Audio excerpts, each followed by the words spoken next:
Hi everyone, it's Martha Novak. I'm so glad to be with you all today as we talk more about love and partnership and being better partners and all the contributing factors to a great relationship. And that's what we're talking about in our series. All different aspects, all different information. Guys, I hope that you're doing well out there. The COVID thing is still going on. Of course, I don't know when you're going to be listening to the show. Some of you are listening today. I'm so glad. Anyway, we're all together in this, so let's stick together and do what we need to do for ourselves to have a happier time. Let's do a prayer, get us all on the same page, and then information. Hello, Barbara. Oh, what a nice surprise to hear from you. Hi, darling. Guys, those of you that are listening on Blog Talk Radio, we are also broadcasting Facebook Live. So the show is broadcast for those of you that like to see my ugly mug. And that's, and people write in, and many times they write in and they're dear friends. So thank you so much, Barbara. I hope you're doing well, and send you my love back. Okay. Dear God, who is all there is, you who are all we are, and all everything is in this world, we thank you so much. We're here today to talk about making the transition from our ego child's mind to our highest self mind, to transition from fear to love, and to live our potential, certainly in that. We thank you so much. We ask now that we stay in the space of knowing nothing, for it is you through us and through all things that do know it all. And we are opening ourselves now to whatever the next step is and the next level of release is. And we are grateful in it all. Thank you so much. We open ourselves now to know nothing and to let the you through us know through, so that we may know what you would have us know specifically and personally. We thank you so much. And we say this prayer now in your name, in the name of the Ascended Masters, our love-centered guides and friends, and in the name of each and every person listening to the show today. Thank you. And so it is. So, it occurs to me that as we're getting ready to be great partners, and we will talk about what might make a great partner in a few minutes, but a big element is to go into it as healthy as we can possibly go into it. One of the problems that I see oftentimes in my practice is that people say they have forgiven their partner, their past, their mother and fathers, their former partners, but they haven't. I think unforgiveness is such an ugly thing for us to carry, and that's not a criticism. That's our judgment on it. Everybody doesn't like it. It doesn't feel good, you know? So it's one of the things that classically we compartmentalize, we put it over there, and we say we've dealt with it when we haven't. Now, we may have dealt with part of it, but we might not have dealt with all of it. So it's extremely important to forgive everything and to go into the moment with our partners of love, of understanding, of, whoops. Hey, where did that go? Hang on. There it is. Hit the wrong button. That's me and technology. Keep me away from it. I'm all fingers and toes, and I will punch something that'll make the screen disappear. Anyway,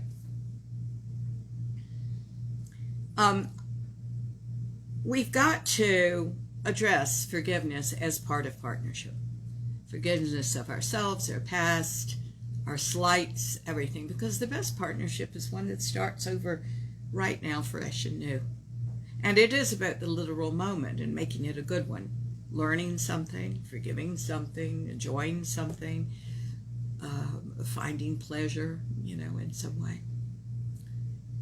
And certainly being fulfilled. So I think a big part of this is forgiveness of ourselves. That's the hardest forgiveness of all. I want to address that. I'm not going to make the whole show about this. there are other shows that I've done on forgiveness. So by all means, seek those out. They're archived on Blog Talk Radio, Facebook Live, and YouTube. But today, let's touch on this. I found a very good article on forgiving yourself. Who did this article?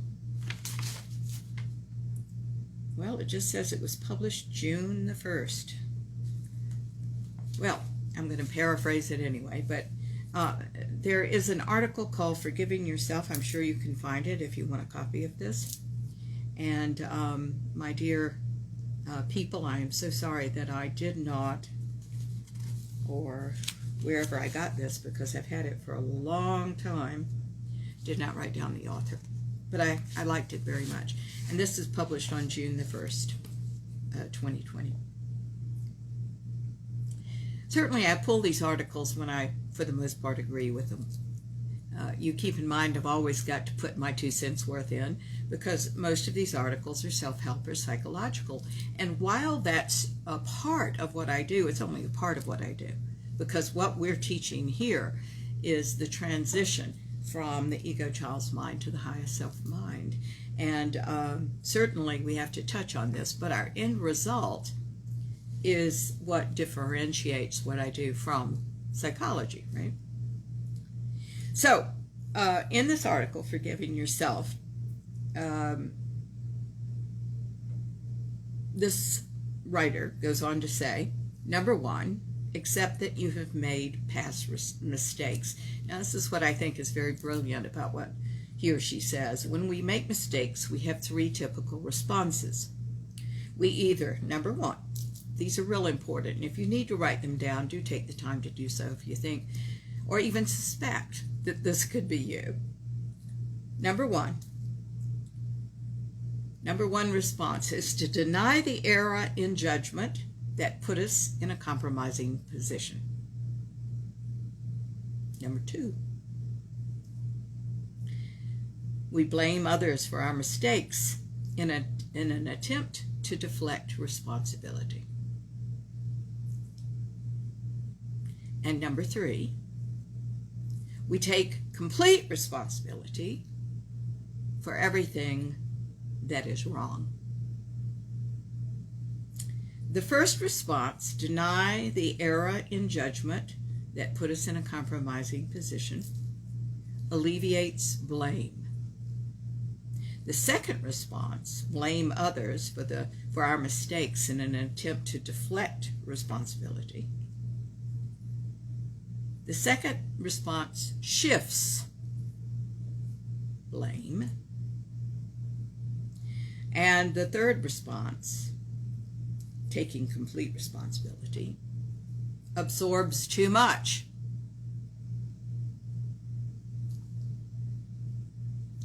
Now, this article goes on to say, and rightly so, every mistake you've made is a combination of the things you did, the things you responded to, and the mindset you had when you were facing the problem. But the only thing we really have control over here is the first one, how you responded is the basic thing. How you responded is the only thing that you have control over. Everything else has an influence, of course. It really does. But you have the right to your response. And you can change it. This is the good thing. This is why we're talking about this now. I liked very much what this writer says here. Intellectually, you try to learn from the mistake so that you don't repeat it. You've heard me say that is a mistake really a mistake if you learn from it and don't do that again or applying the lessons forward. So that's a very mental decision. You try to learn from your mistakes so you don't repeat it. But emotionally, you can't begin to forgive yourself until you accept that you made a mistake to begin with. Sometimes it's much easier for us to not accept that we made a mistake to begin with. And you know what's interesting about this and what I have found in my work with people is when people accept too much responsibility, which they do sometimes. They grow up trying to placate a chaotic household, and one of the ways to do that is just to take blame for everything, and whether it's really historically true or not, right? Guess what? In my opinion, it's the same energy. You can't begin to forgive yourself until you accept that you made a mistake. So you've got these people that won't admit it, and you've got these people that say, oh yeah, just bring it on, I'll admit all of it. Do you realize that both of those are avoidant tactics? Because that person that is saying, bring it on, I did it all, is layering themselves within a tremendous burden. Do you think you can stand that? No, you can't. You shut down. Because all that self-criticism, self-blame, and self-loathing is too much. So that personality shuts down. So you've got the same end result, don't you? Someone isn't claiming what's true. Just what's true. Now, all these are tactics that people use.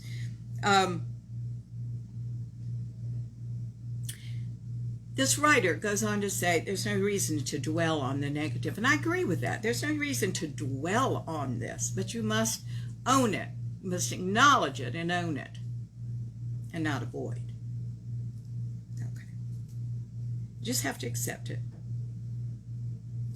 Number 2, in this article, they say, acknowledge the mistake and let go of the past. Easier said than done, right? But the past is dead. Do you realize that? There's no energy in the past. The only energy is that you drag this poor dead thing into the present and try to breathe life in it, and impose it over something that is going on right now. Not a good idea. The past is over. It doesn't exist anymore. And what's important is what you do right now. What's your response in this moment of now? You can't go back and undo the past. You can't. You can stay in this, what is it, nether region. Oh, it went away again. In this nether region that is all fantasy. Well, hi. My friend Pat has just written. Oh, I love that. Yes, he's reminding us of the Sinatra song, regrets, I've had a few, but then again, too few to mention. I like that. Yeah, cheers and stay safe to you too, darling. It's so nice to hear from you all as a community. It really is. I hope you all feel not only connected to me, but to all the others who have like minds. Well, hi, Fabiola. I'm so glad to hear from you today. You are a dear. I'm so glad we're connected. Okay.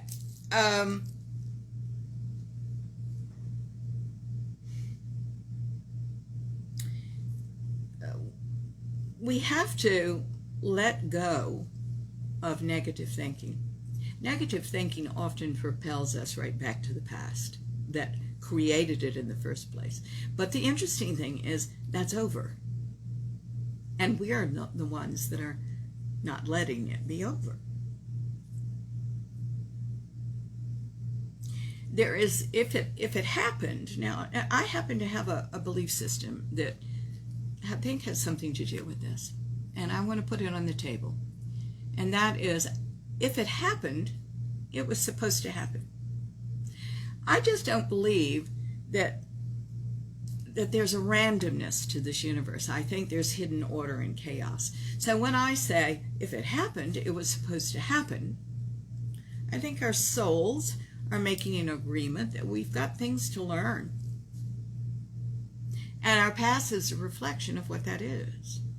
Now, a lot of people are experiencing anxiety, and I want to say that a big cause of having anxiety is not going with the highest self and the call to look at this, and the call to analyze this, and the call to get clear of this, and have the emotional body finally at peace with what it has done, what it hasn't done, the sins of omission and commission. And I'm using the word sin lightly here because I don't believe there is such a thing. I think we've got mistakes that we make because we're human. There are a lot of factors that go into that. I did a course a while back, a couple of years ago, on mistakes, and I found some sort of statistic that said if you make 10 decisions, 3 to 4 of them are going to be mistakes. Probably because you don't have all the information, but you're going on what you can go on, right? It's human. All right. Many of us have overlearned our lessons. We're trying to be perfect all the time. We can't forgive ourselves if we make a mistake. Many times we have anticipatory anxiety. I haven't used that word before, anticipatory anxiety. This is an anxiety born of your anticipating that something is going to go wrong, i.e. we're back to negative thinking again. We're also back to perfectionism issues that tell you you have to be perfect to be loved and appreciated and to have a place in the world. This isn't true. See you as exactly who you are the being that you should be. There is no perfection. There's no perfection at all except the perfection of God. And we're only privy to part of that. To reach it, we have to accept our imperfection. Isn't that interesting? Because in the esoteric journey, on this esoteric journey, things are often hidden in the opposite. There's great joy and sorrow, for example. Sometimes there's sorrow and joy. There is divinity in our humanness. So you have to go through these things. Oh, hello, Lisa. I'm so glad to talk with you too, darling. I want you to know I'm praying for what's going on in your house, okay? Really am. I love you and certainly feel for you. You know, I'm hoping, that said, I'm hoping all of you all will pray for each other. There's a reason that everybody is tuning into this show. Certainly, it is a community of like minds. And while you may not be sitting down having lunch with these people because they're across the globe in every country of the world that speaks English and can understand this show, it is a community. We tend to recognize each other too. I do want you to know that. Oh, hello, George. It's very nice that you're here today. Thank you. All right. Now, moving along. Self-forgiveness requires a liberating truth according to this article. And it's this, that things happen. Things happen, life happens to us. You know, our job is to go from fear, the fear-based self, to the love-based self. That doesn't mean that life is not going to happen. I'm very happy with my partner right now, but at our age, if we stay together, and of course we will, one of us is going to pass. That is a very important thing to acknowledge. And what it does in the highest self is it makes you appreciate this moment and trying to make it a good one. You don't blank out. You don't take things for granted. You don't create unsafety in your house and unnecessary arguments about nothing. Life is a little more precious than that when you realize that you have a limit, and we all have a limit. We do. Why should that be feared? The only thing that one should do is be here right now, present, making this moment a good one. Because if we don't do that, you know what we're forgetting? we're forgetting that you are in charge of your life. And as this article said in the beginning, you are responsible for this moment of response.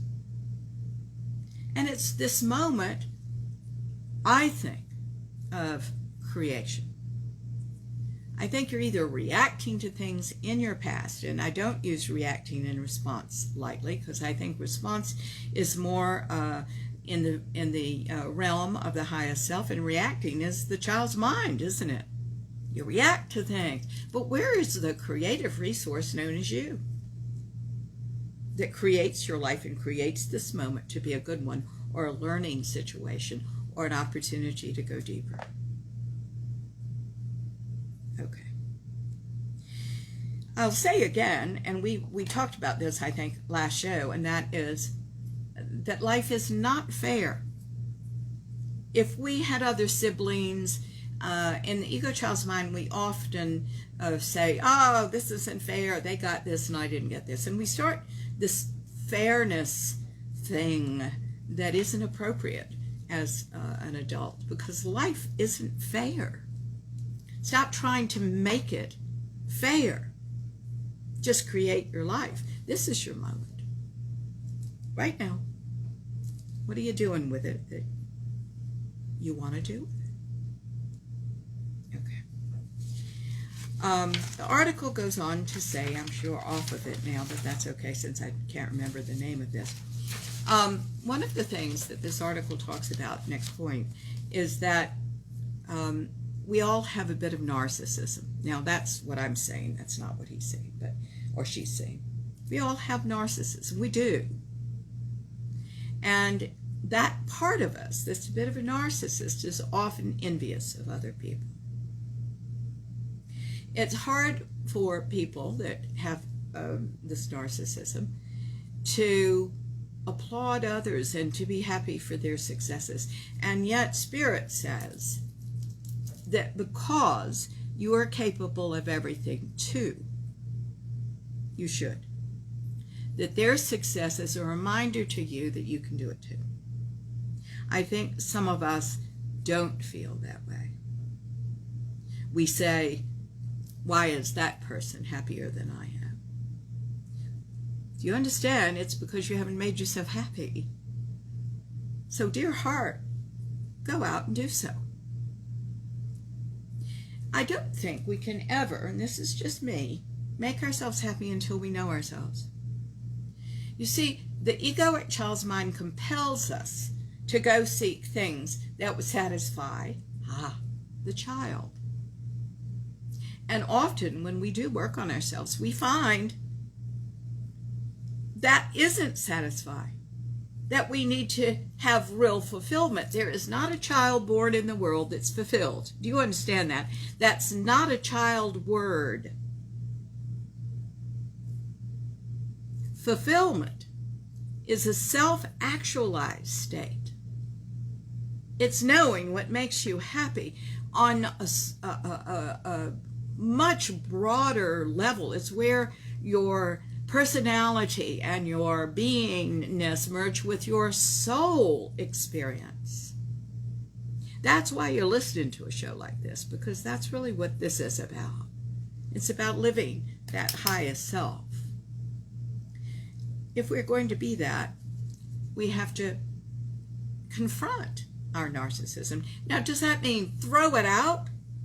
No, it doesn't mean throw it out, because you can't throw it out. It's a part of us. I'm a narcissist. Everybody's a narcissist. But are you going to make choices and live according to that? Is it finally satisfied through some self-growth work you've done on yourself? And there's more energy now in the highest self. See, that's all it's about. We all are everything. Everything, all these words that are bandied about, we all have them to more or less degrees. But are you going to live from that? Are you going to make narcissist decisions, or are you going to make higher self decisions, which is about the global perspective? What are you going to do? You have a choice. But if you're reacting from the egoic child's mind, we don't have a choice, we have a reaction. choices or reactions? The higher self or the ego child's mind? The answer to most every question that I get, darlings, is, well, what mind are we talking about? What mind are you in? So I'm going to put that on the table. I think that's really important. You're going to write down to ask yourself what mind you're in. Now, for those of you that are new to me, what I mean by that is there's an ego child's mind that is fear-based.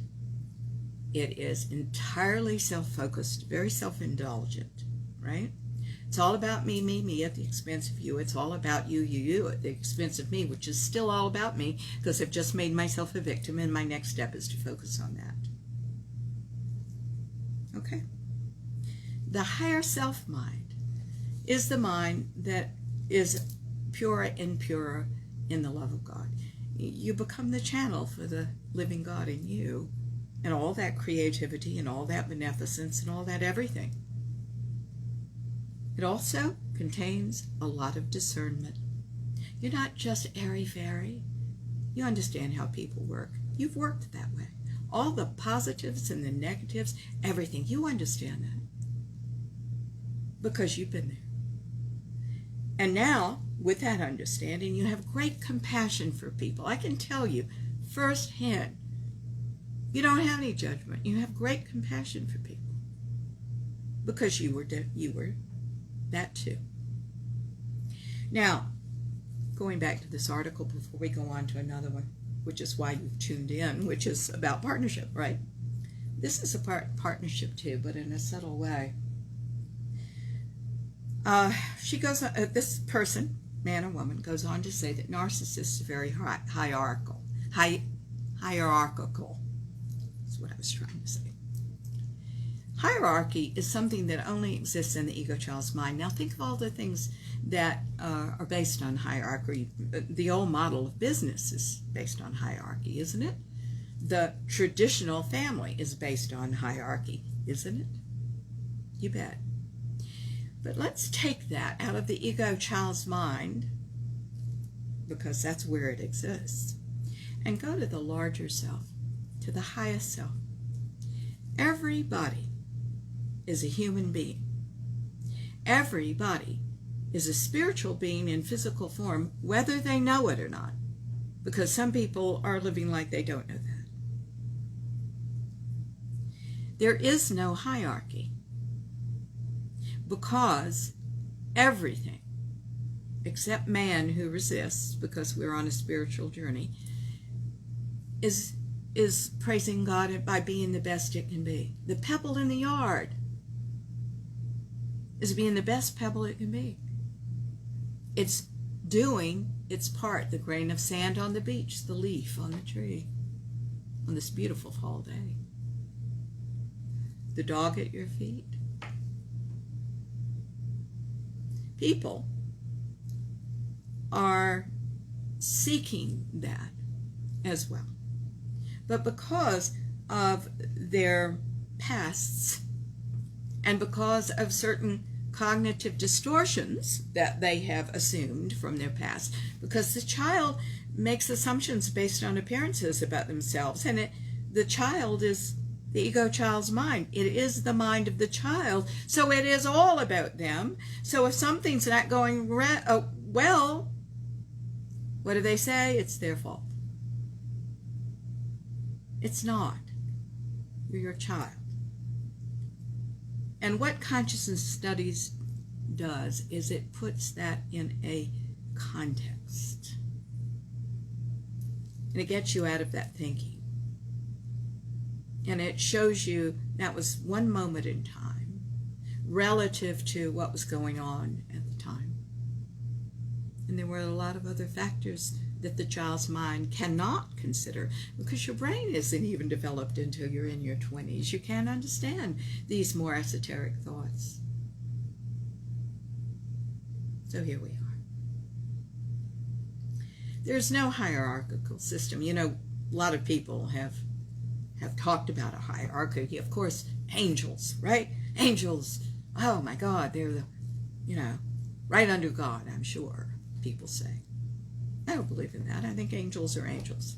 I think the energy of God is love. I think that, we've got what we're doing over here and what the Pebble and Yard's doing over there, and everybody's contributing to this. You're even contributing, in my belief system, by your resistance to it. But if you're drawn to this work, you're not supposed to stay in the resistance like a lot of people do. You're supposed to move on. And that's what these shows are about. Now, I do want to say it's extremely important to address any kind of unforgiveness. I notice a lot of times that people really play that better than, lesser than game. And the reason they do is narcissism, because it makes them feel better.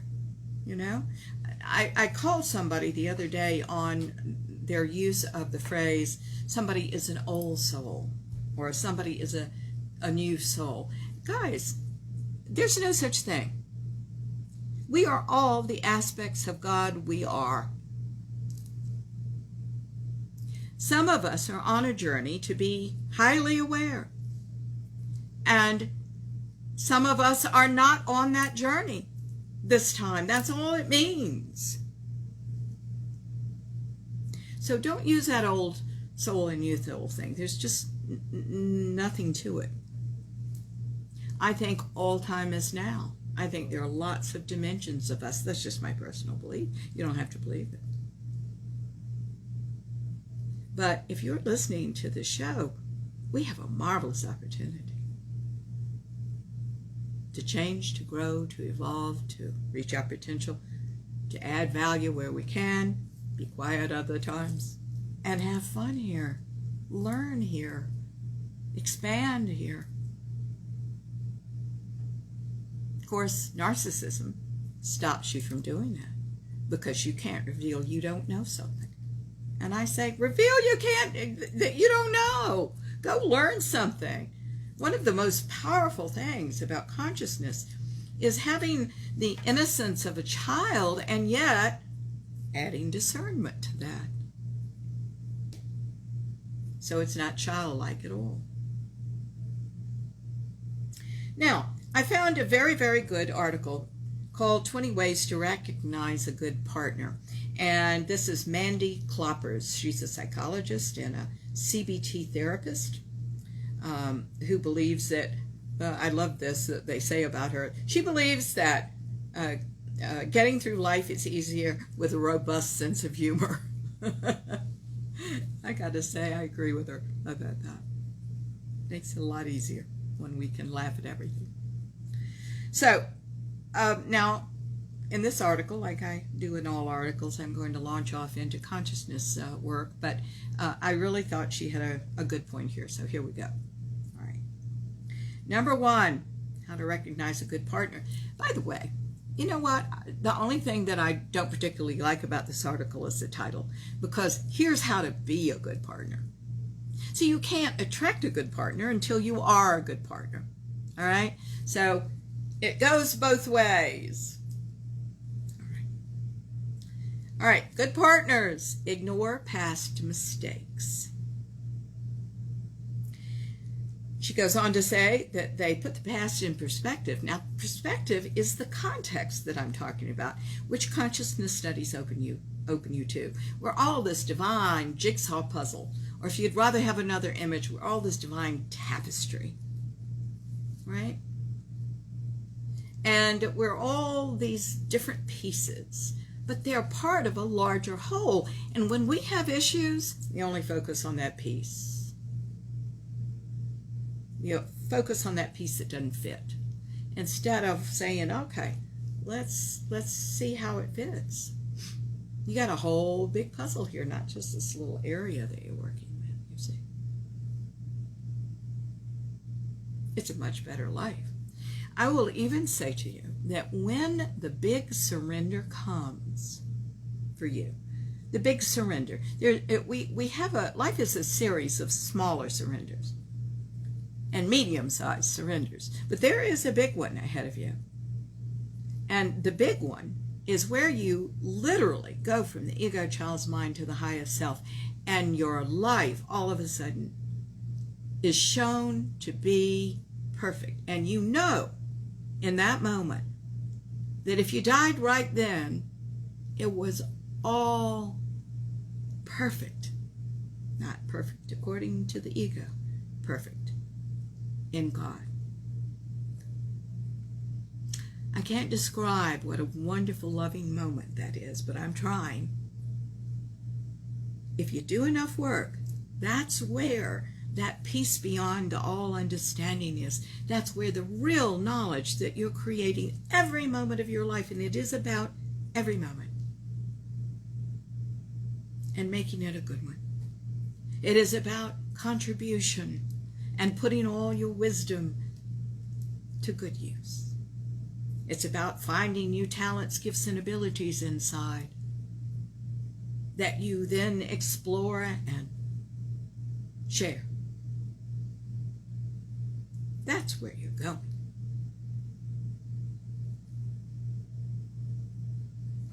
A good partner puts the past in perspective. That's the perspective. All right?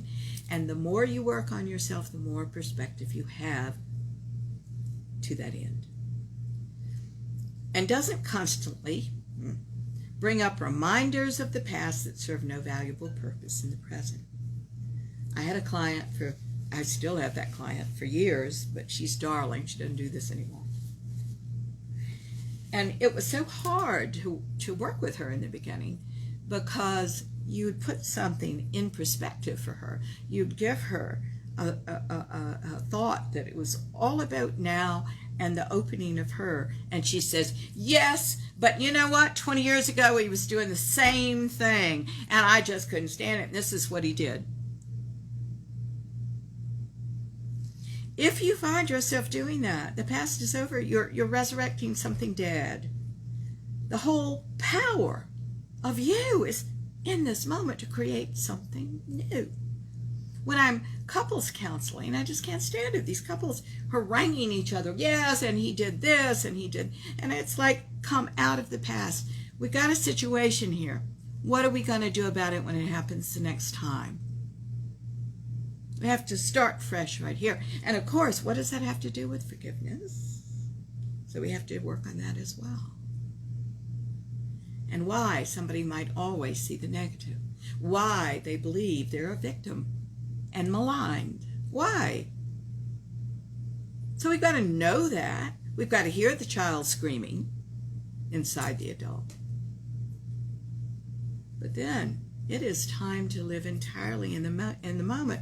It's interesting because I hear all these studies on mindfulness, and that's what we're talking about here, of course, and no, not one person can do it. Everybody loves to talk about mindfulness, but you can't do it because all this isn't resolved.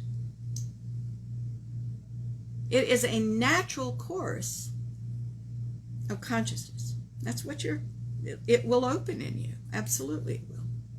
And it won't be an effort. Okay. Number 2. Great partners don't compare. I think it's really important to realize that all partners, everybody, every person has strengths and weaknesses. And in that, they refrain from comparing their current partner to their exes or to their boyfriends, or by the way, to things that happened back there that they did to them or whatever. Just because someone is unfaithful to you or unkind to you, it doesn't mean it's going to happen again. Unless you have a pattern. If you see it more than twice in your life, you've got a pattern. And we've got to go back and find out why you have that pattern. Why do you have that pattern? And we fix it. Now, this isn't about partnership, but it is about patterns. And I want you to know the same is true of partnerships. So I had a client who often listens to the show. If you're listening, hi. She lives out west, but for a little while she was, we were living in the same city. And she she came to me originally because she said that every 2 years she had a life-shattering car accident every 2 years, and she was due for another one, and the last one almost killed her. Last two, I think, almost killed her, if I'm remembering the story well. And so you bet I jumped on that, of course. So we found whatever it was, and it's been many years, and quite frankly, I don't remember what it was. There were several factors that were contributing to that. Cleared them all out. And one day, several months later, she came in, and she was just furious. Furious. Somebody had keyed her car. So I didn't know why I said this, but the Spirit often has me do things that I don't understand until after the fact, right? So I felt I wanted to see the car. So I said, show me. So we got up from my desk and from my office, and we walked out to the car, and sure enough, there was a key problem all the way down the car. Somebody had done that and vandalized her car. And all of a sudden, Spirit said to me, tell her this is what's left of the accident. This is what's left of the pattern. It had reduced itself to the keyed car. So we went back inside and we put that down as an access key, and we worked under that, and she hasn't had another incident of that, of course. The reason I'm telling you this story, it's certainly not about partnerships, and yet it is indirectly, is that every time you work on consciousness, certainly every time you work with me or any of my team, we take a wrecking ball to how you have the old structure egoically set up. We knock a hole in it. And we remove some timbers and mortar and bricks. We take those away each time we work. The interesting thing is the ego child's mind quickly rebuilds the structure, but it's smaller and it's weaker than it was originally, you see? So whether you're working on partnership or whether you're working on, trying to realize your potential as the spiritual being in physical form, or whether you're working on having more, or whatever propels you into this work, by the way, it's usually a bit selfish because we're still in the ego child's mind. Sometimes a lot selfish, speaking for myself. I wanted to be a better actor years ago. That's what I started out doing. Oh, I found out I was so much more than that. In fact, I found out I didn't want to act at all. Isn't that something? So a lot of times we have to grow past the ego child's mind to even find ourselves. And that's where your potential as a human being lies. And I'll say your potential as an individual lies. Because the gifts and talents and abilities that we don't even know about yet are right there. As you go down deeper, they open. And you find, wow, such happiness there.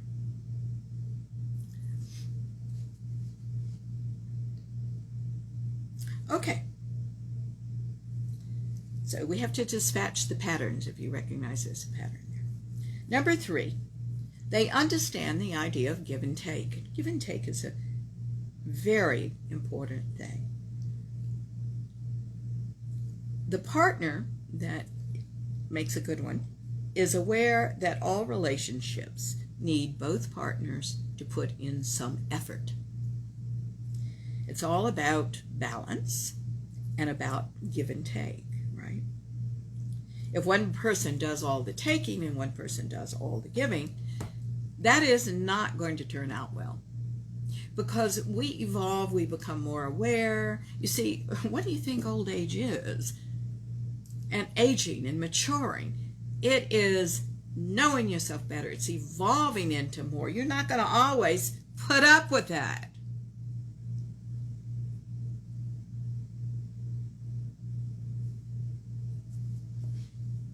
And if you do survive, you're going to be so resentful.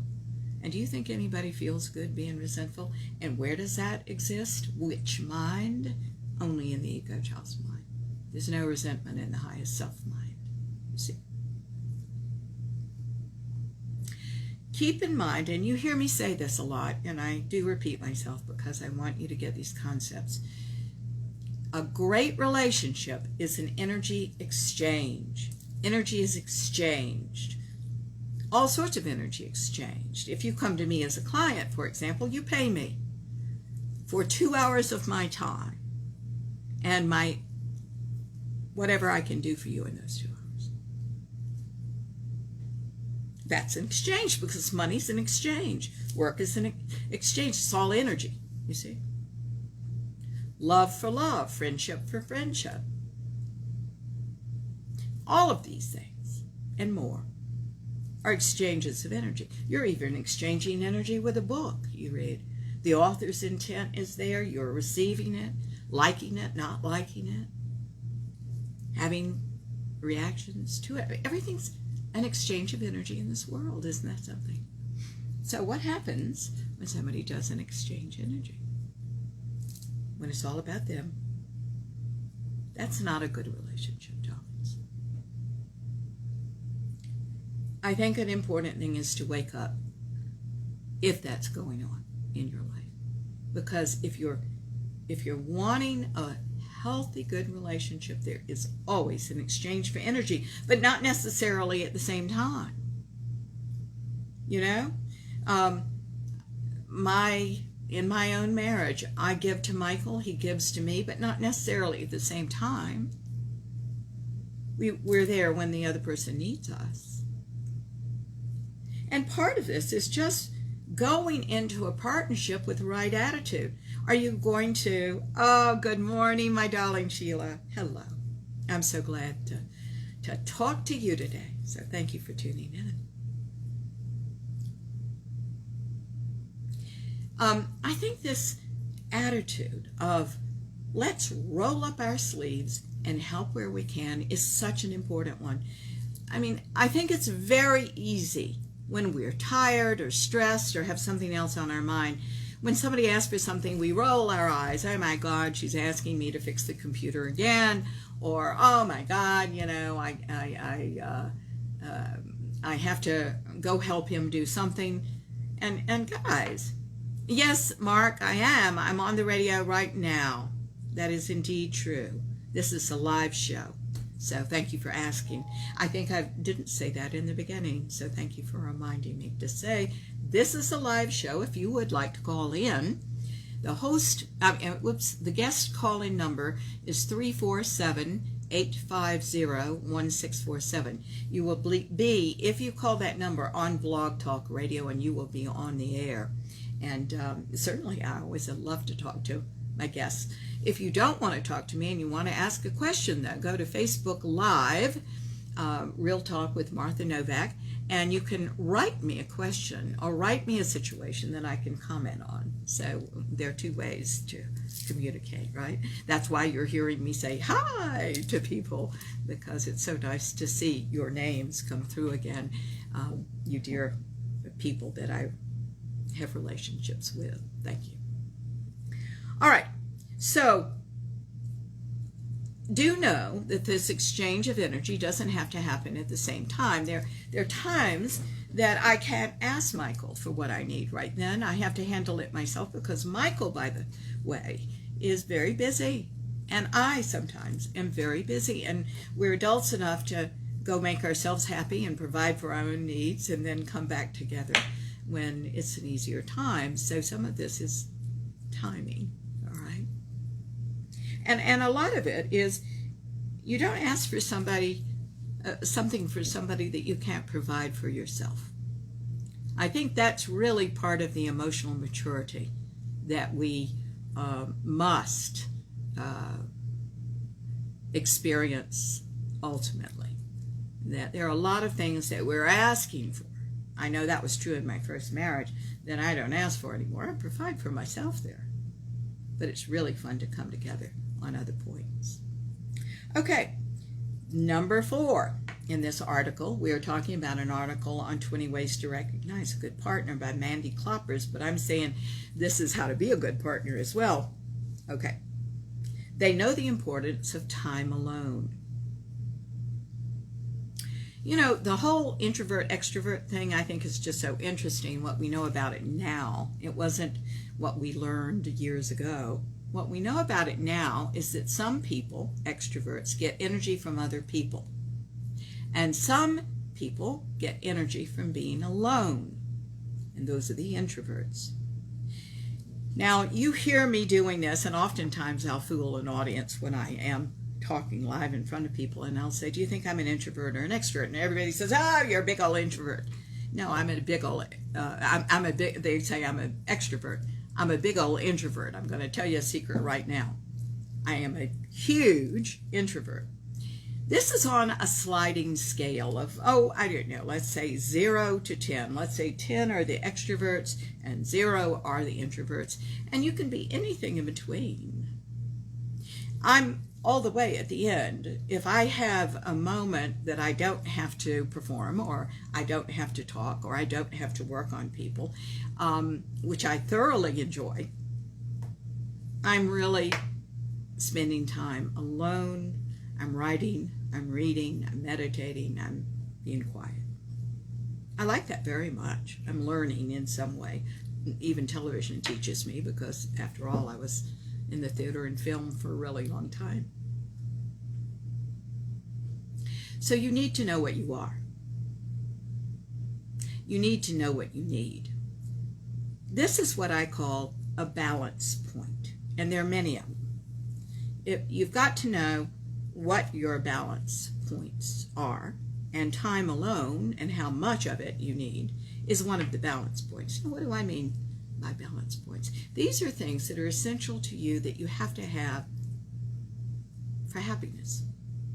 It isn't really about a partner, is it? It's about you, because happiness starts within you. You're not supposed to look to other people to make you happy. Now, what are my balance points? There are many of them. I love nature. Oh boy. I have to live near nature.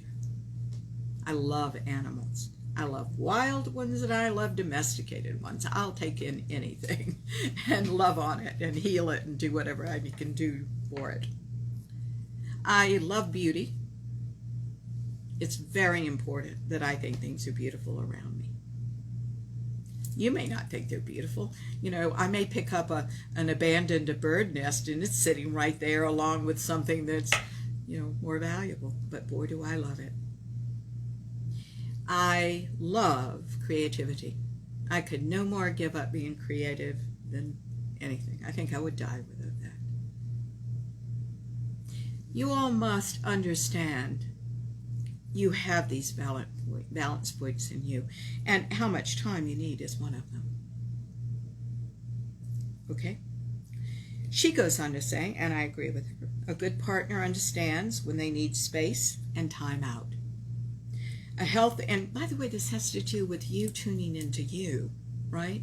And not sacrificing yourself because of what other people want all the time. No, you've got to do something for you, too. I often say that when you're going through a rough time, you better give this more consideration than ever. You better see what you need. That's not the time to say, I'm far too busy to care for me. You're going to get in trouble that way. You must care for you as you're going through a hard time. I know this was absolutely true when my mother and father were dying. And, we are all going to lose our moms and dads. We all maybe already have. And while everybody does, it is an alone journey, because that's your mom and your dad. And we absolutely have to take care of ourselves. We can't wear ourselves out. We're the ones that have to go on. So give yourself more attention at those times. Now, she goes on to say, and I absolutely concur with this, that a healthy relationship involves having interests outside the relationship. And spending too much time together when It isn't in your best interest. When you're called to do something else, leads to suffocation and resentment and anger. And I'd like to keep anger out of a relationship as much as possible. Certainly, we're all human, and we get frustrated when we misunderstand things. But do you understand that the greatest relationships are safe? And what do I mean by that? That means that the things that pull relationships down, like anger and complaints and a lot of other things that we react to because of our pasts, need to be addressed in our ego child's mind and in our work on ourselves. Blame, shame, all those things. Because what you're trying to create is an atmosphere of absolute safety, where you all can tell each other the truth, where everybody's safe, where everybody gets what they want, where everybody gets what they want.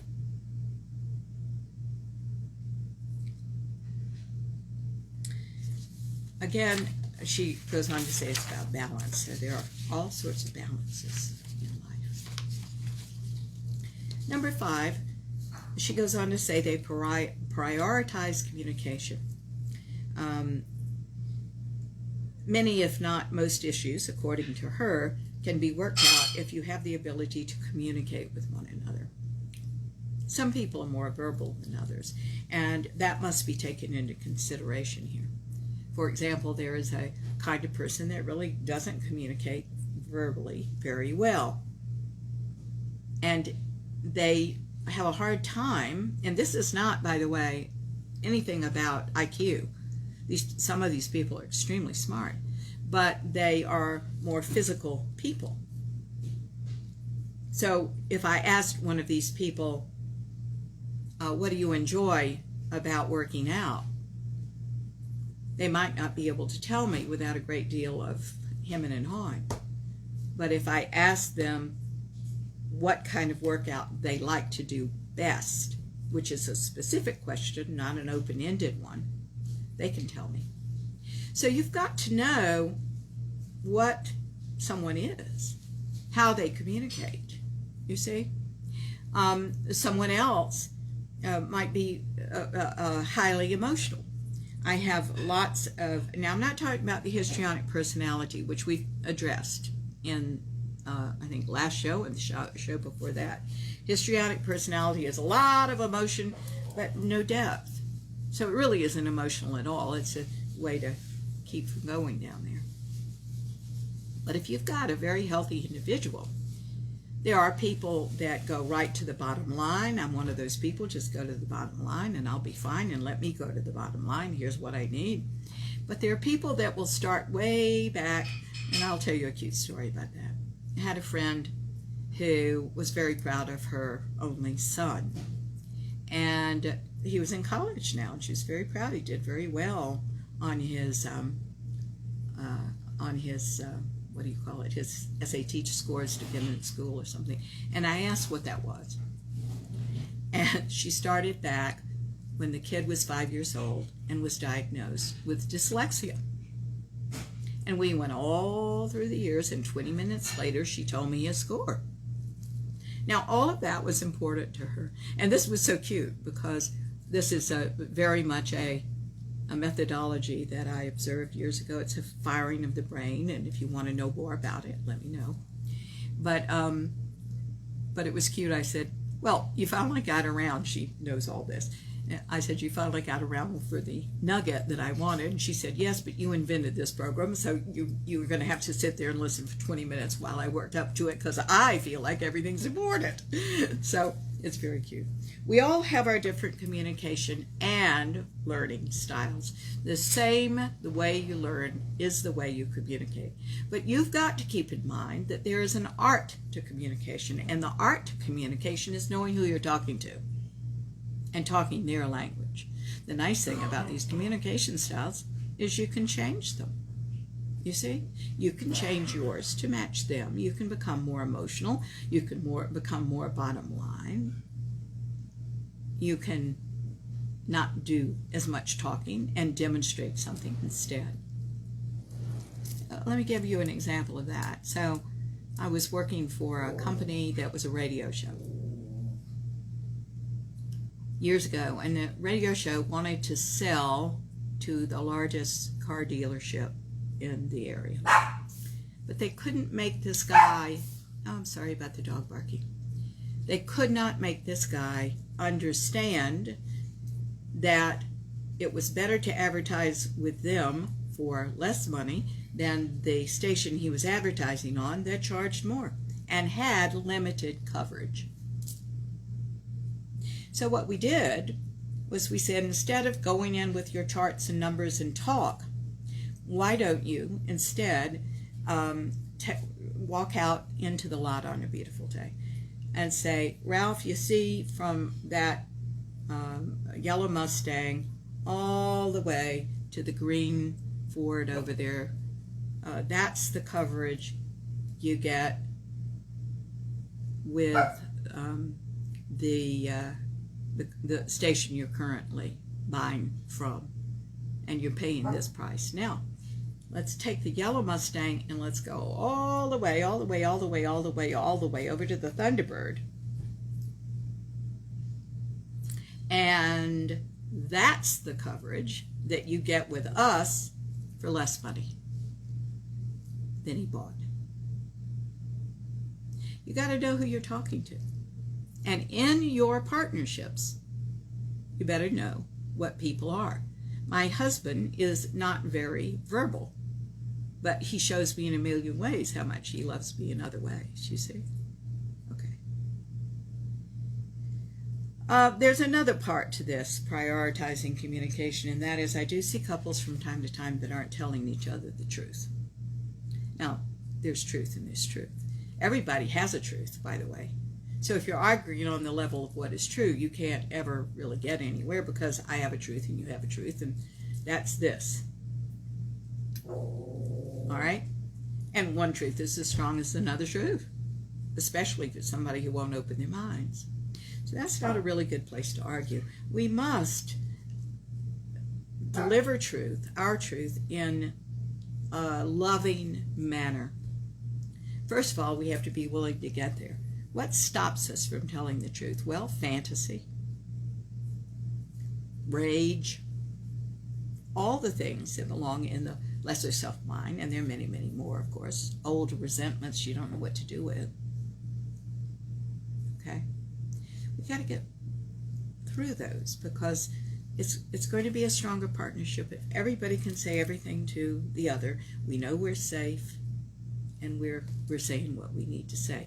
Now, I'm going to pull you back from a statement, because I don't like this statement at all, and I heard it the other day. Everybody says, I have to say my truth. Which mind does that come from?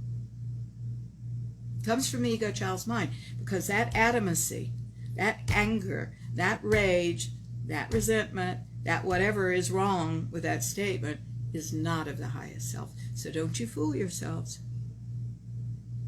Don't you fool yourself. I dropped that phrase. I think we all need to speak up, and we all need to speak up in love, and we all need to get what we want to get, and so does the other person, by the way. You've got to find out whether this is a philosophical difference, a difference that can be managed if one of you just is more aware. By all means, put a note around the house saying, remember this. I mean, there are all sorts of ways to handle things other than argue to death and then sweep it under the rug. Got to stop that.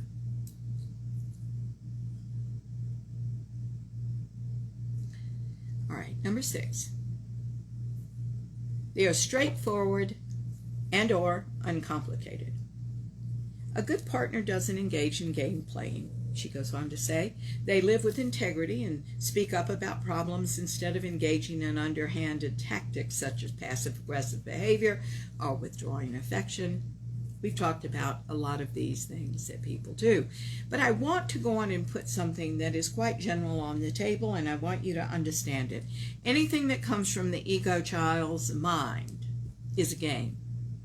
It's so funny, because I hear people all the time that say, I don't like game playing, and I'll say, oh great, define the games.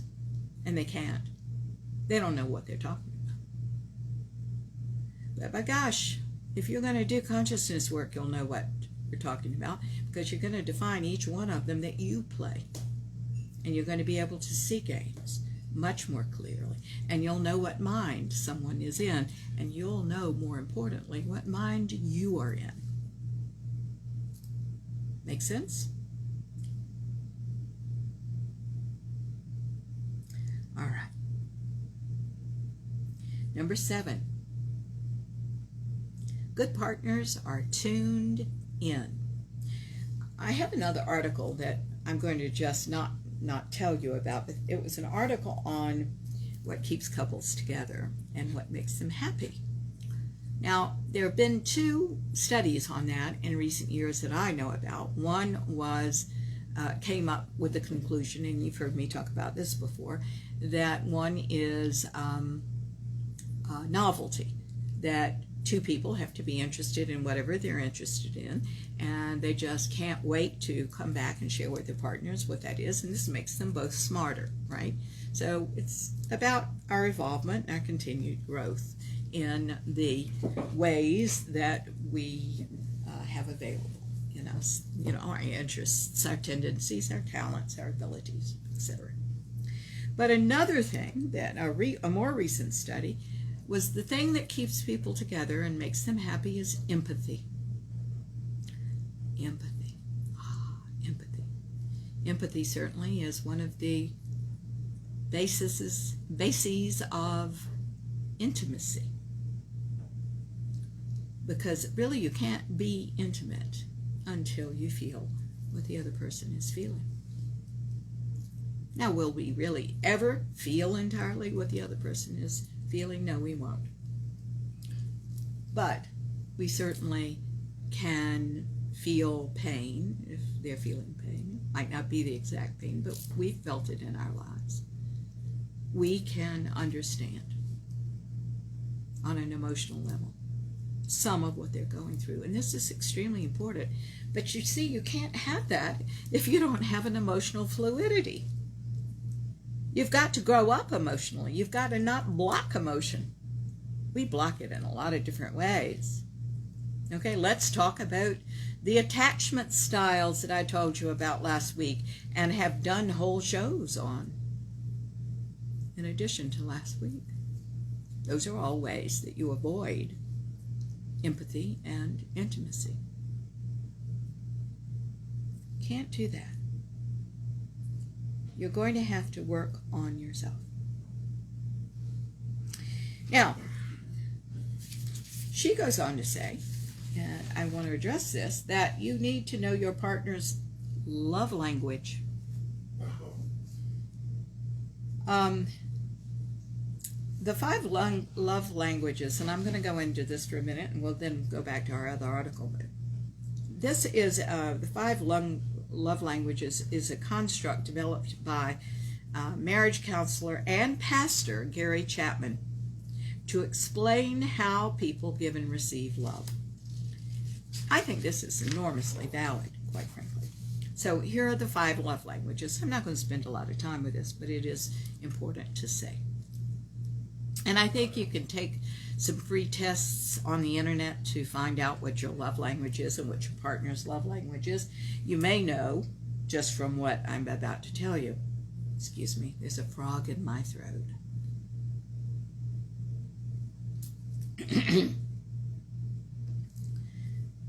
All right, so the first one, by the way, this is mine, if you can't tell, are words of affirmation.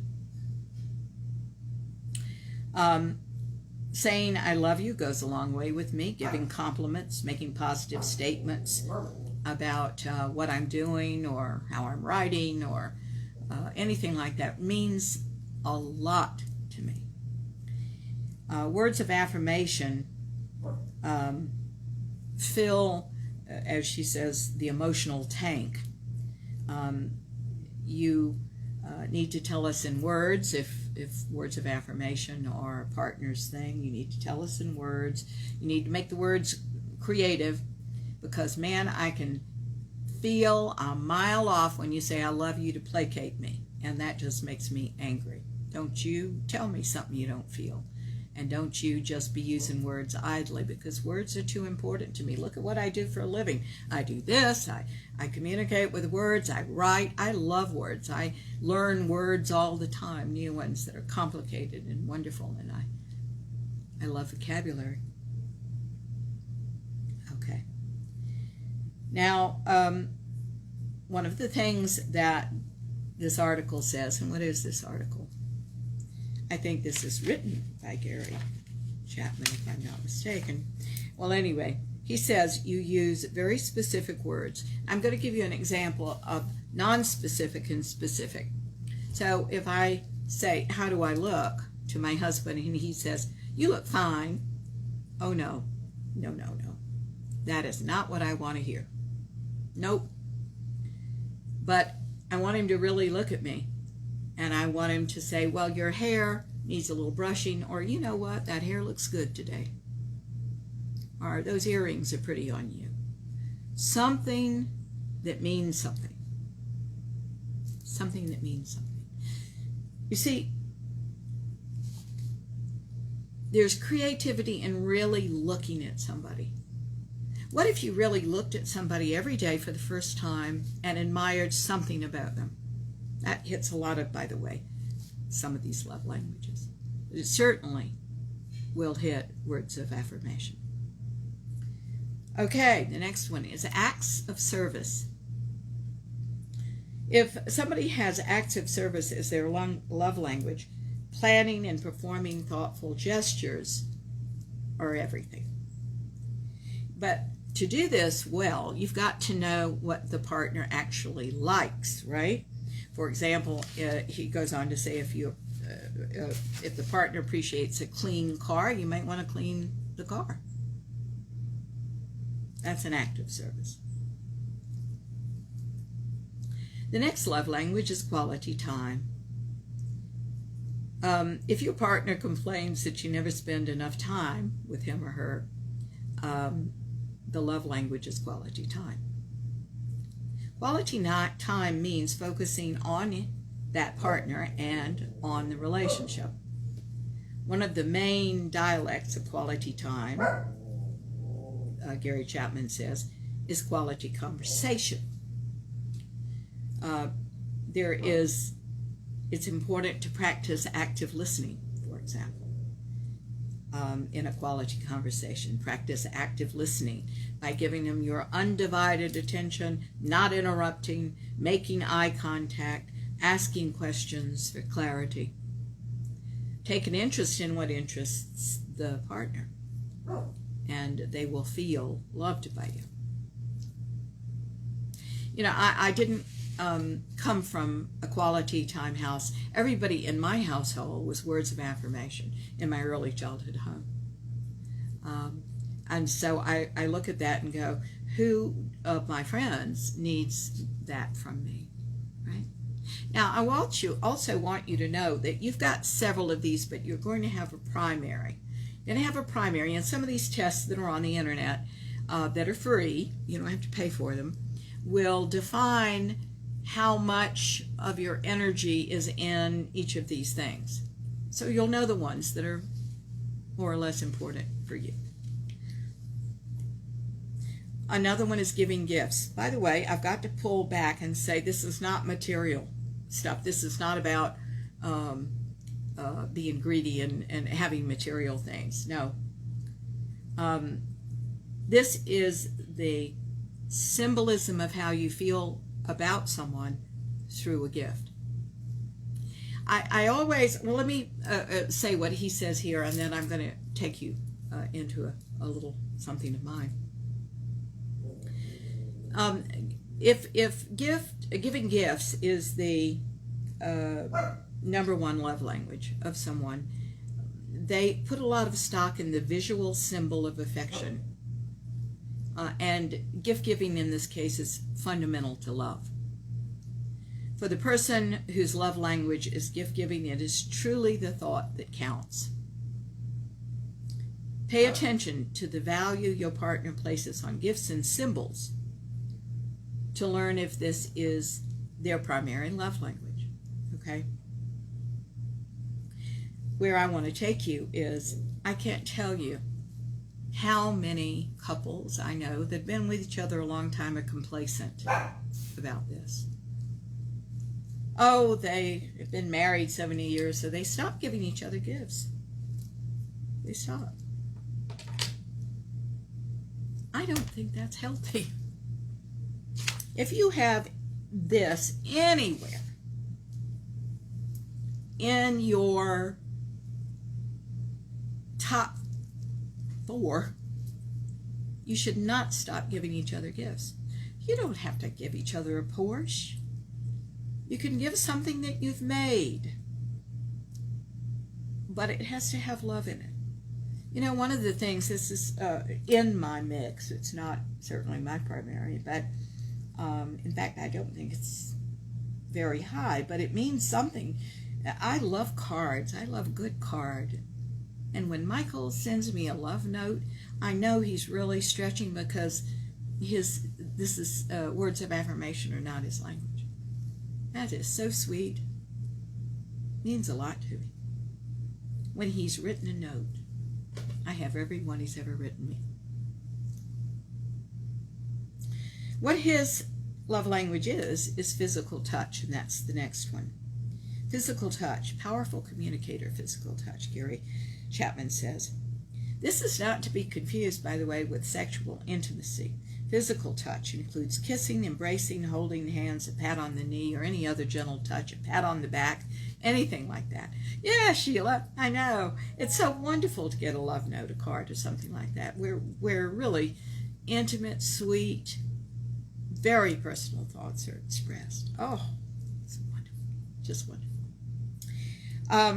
So, physical touch is really important.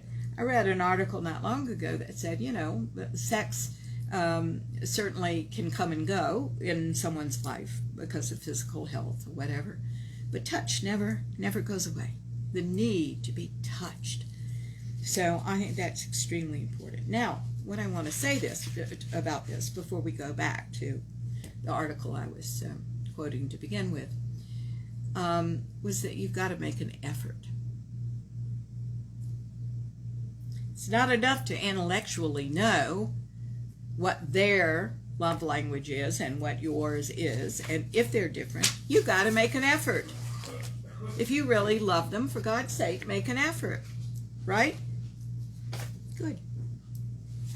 All right, so going back to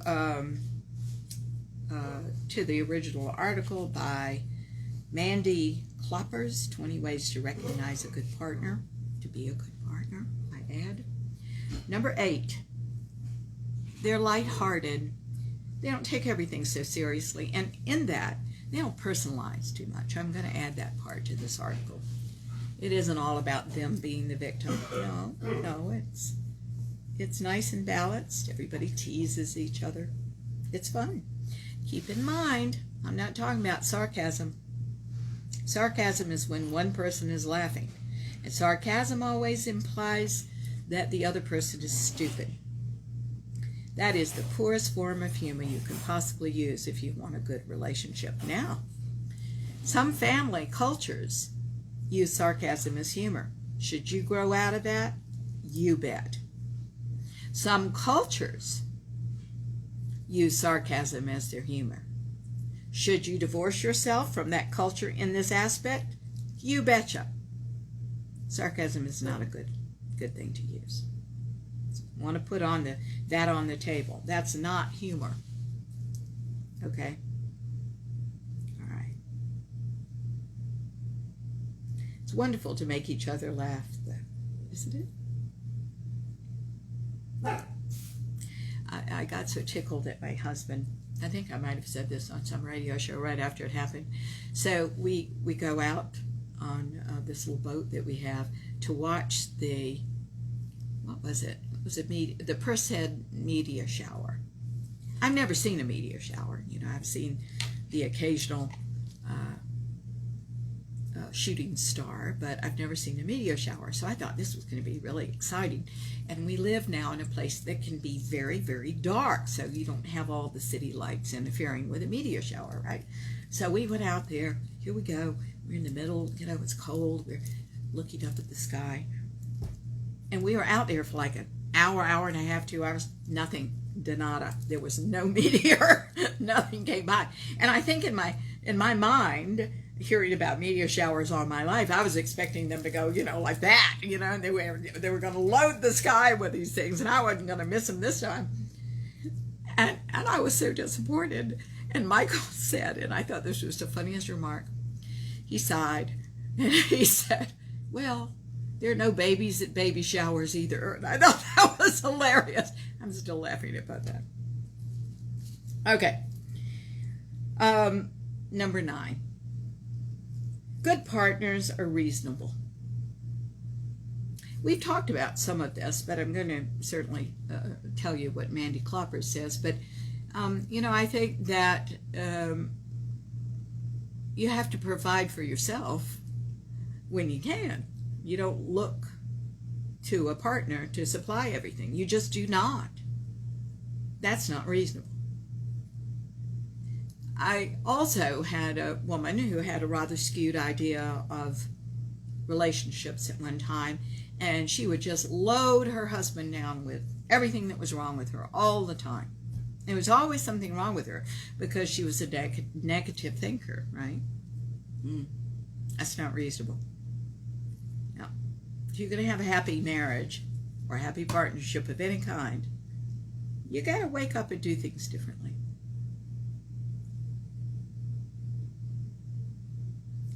All right, so Klopper says the partner, that is the great partner, has realistic expectations of their significant other. We're all human and we all make mistakes. A good partner doesn't have double standards, whereby one set of rules apply to them and a different set of rules apply to everybody else. You cannot think that you are perfect and everybody else is inferior. Are you kidding me? You can't think that your way is the only way. Are you kidding me? None of that's reasonable, right? We're all individuals. We all have our likes and dislikes. We all think we're right. We all think that we do things a certain way because that's the best way to do them. Now work from that. Number 10, good partners are self-aware. Oh, this is an important one to me. A good partner understands when they are projecting onto the other person.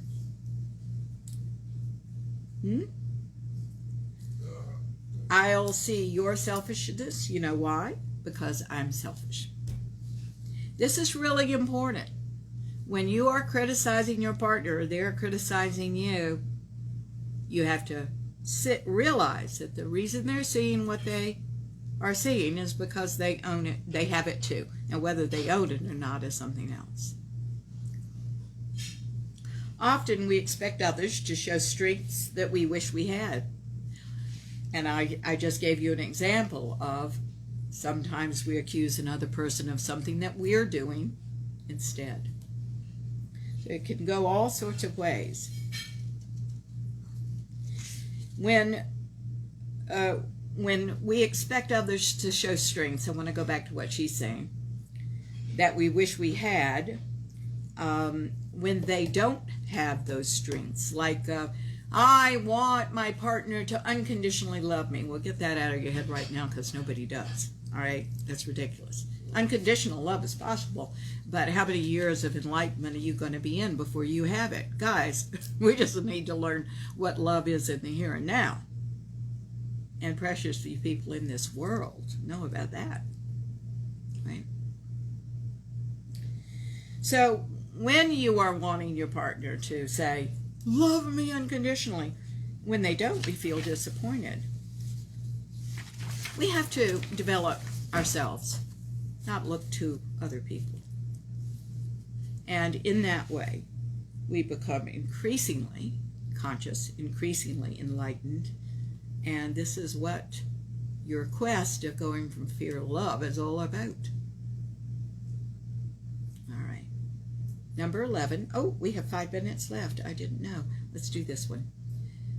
Number 11 is great partners are optimistic. This is important. Some people are just negative thinkers. Some people only see flaws. Some people only see what's wrong, not what's right. And this can be changed, but you better challenge yourself in this. It's very important. A great partner has positive viewpoints. She says positive expectations, and that may be true for themselves, but I don't think we ought to have any expectations of other people. I think we ought to just expect the good in our own lives because we're creating it, because we see that, and that's how we choose to live. They do expect the relationship to be good, and they expect it to last. I certainly do. But I'm going to do everything to that end that I can possibly do. I think it's important not to dwell on any negatives. I think it's important to work through them. I think you better learn to work through things. And you know, people that have problems in relationships most often don't know how to work through problems. Again, if you're doing this and I'm doing this, where's the answer? The answer is that somebody's got to go up here to the higher self. Because if you stay arguing in the ego child's mind, there's no solution. They're just opinions, two different opinions. I'm always interested in what the solutions are. Focusing on the bad parts can lead to self-fulfilling prophecies. Absolutely. One more. 12. They take responsibility for themselves. This is an important one, isn't it? A good partner doesn't expect their significant other to be the only source of happiness in their lives. They realize that they're responsible for their own happiness. A partner is a wonderful bonus, but the truth is not a necessity in life. Let's stop right there. We're going to come back with number 13 next week. All right? Guys, I want to thank you very much for listening to the show and for being such a faithful listener. I want to thank you also for getting the word out about this show. Many of you all I get notes that you all are posting all over the place, these shows. And thank you so much for getting the word out through social media, word of mouth, and everything else. It means a lot to me. You can always go to my website too, which is marthanovak, Novak.com. And we have all sorts of resources there. And they will help you on your journey, I hope. That's the whole point in putting them up there, huh? You all take good care of yourselves. And again, thank you for everything. We're enormously grateful. We love our community, and I hope you love it too. All right, guys, let's do a quick prayer to send us out into our week. Dear God, thank you so much for the opportunity of being together under the banner of knowing ourselves more and knowing you more. We know that there's a great love for us in us, and that we have a wonderful choice to give it to whom we choose and to get that love back. It is our right and our privilege, and we now open ourselves to the highest, thank you, Kat, to the highest levels of ourselves 90 seconds. And go out in the world living from the higher mind for as long as we can.